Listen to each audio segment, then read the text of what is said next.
There are a lot of devices that I've reviewed over the past couple years. Some devices I would put it in the dislike category, but very few make it to that category of devices I hate and will not recommend.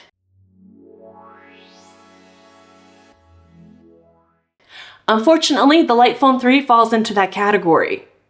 I really had a lot of high hopes for the Lightphone, and when I had pre-ordered it in 2024, I was really into digital minimalism. I really love the ethos behind Light, and I feel that their idea of how to control and really live your life again was something that I was into.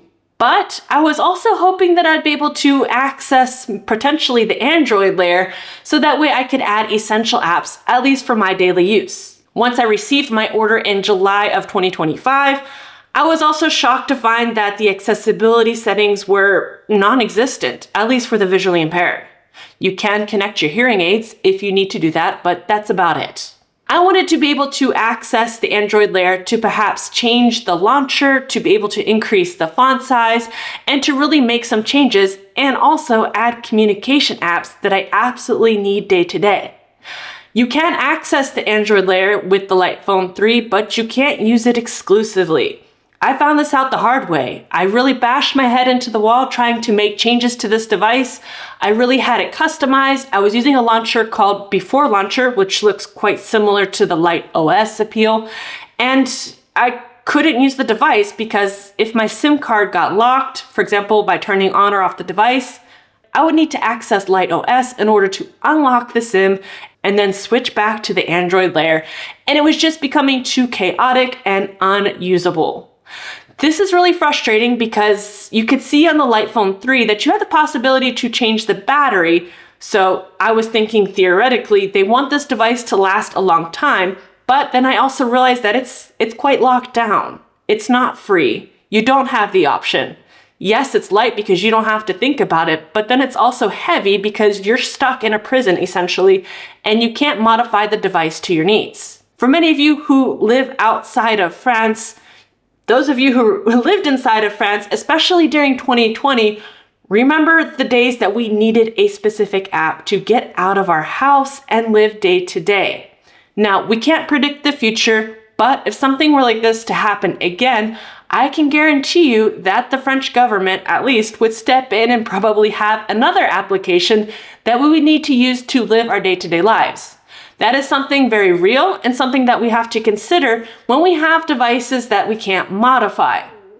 Now, I find the Lightphone 3 is great for those of you who want to really disconnect or have the privilege to where you can disconnect and not need any accessibility assistance for your device.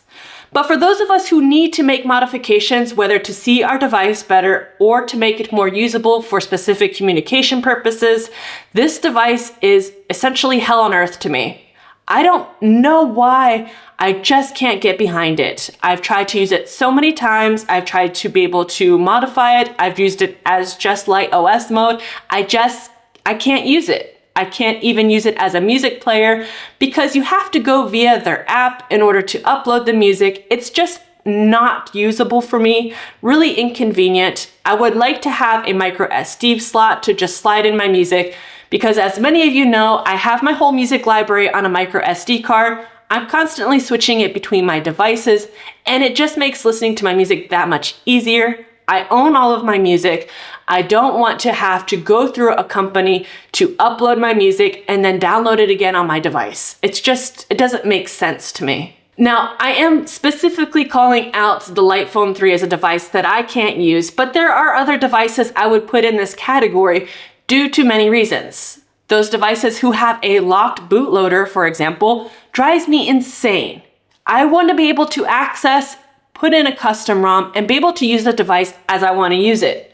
I'm really sick of companies saying like, no, you can't touch this, even though they refuse to update their specific operating system and rendering the device a security risk and not usable, so essentially creating unnecessary e-waste.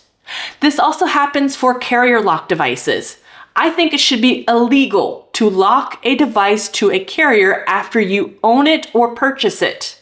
I don't understand, even in the used market, when you're getting devices that are locked to carriers where you can't unlock the device and the bootloader to put in a custom ROM. That, to me, is theft and unexcusable. It creates such an unnecessary waste and pileup of devices that would work perfectly fine if you put in a custom operating system. One of the devices I have in mind, I know is my favorite, is the Pixel 3. I love this device, especially the kind of blue edition. But unfortunately, any Pixel 3 that is kind of blue is also kind of locked to Verizon for life.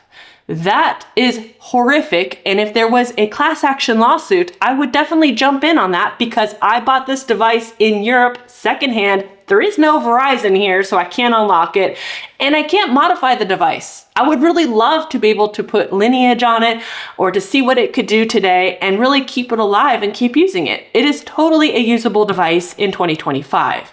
I find the further I go into being able to use open source and especially Linux, I'm having more expectations for my mobile devices as well. I feel that if you're creating a device that is using Android open source project, you should be able to leave your device as open source as well and let people do what they need to do with it after they purchase it.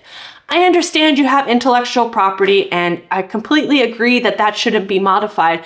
But a customer who buys a piece of hardware should be able to do with it what they want. Imagine if we buy our cars and we're not allowed to modify those cars, or better yet, what if you buy your home and you're not allowed to make certain renovations?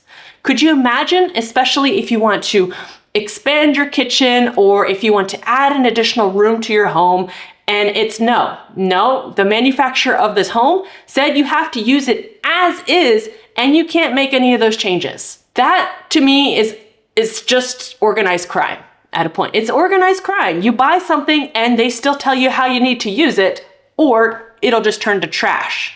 We have so much e-waste piling up. More and more is going to be piling up with Windows 10 no longer being supported, and it makes me physically ill. I see a device like the Light Phone 3 that has so much potential and still does. I think Light can make the decision to open it up to make it more usable for more people for a longer period of time. If companies like Mudita Compact can understand people need to make certain modifications, so can everybody else. We should all have the ability to use our devices for as long as possible and how we want to use it. I understand you're putting your device at risk by making modifications. Put a big warning out there for people. Hey, you make any modifications, you void your warranty. If you screw up your device, that's at your own risk. I completely understand that. I'm willing to take that risk, and so are a lot of people. If we want to be able to use our devices how we want to use it, we can take that risk knowing full well that we void the warranties. I have no problem with that. I mean, I ripped the tag off my mattress. I know what I'm getting into.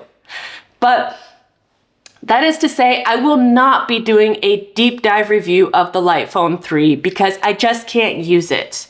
I can't use it how I need to use it. I can't give a thorough, well thought out review. I can't promote this device in any way. I bought this device with my own money, so therefore I can choose not to review it if I wish, and I've made that choice because of the choices that have been made by the Light Phone company. I want to thank all of my members for supporting the channel, of course, and thank you for watching, and see you soon.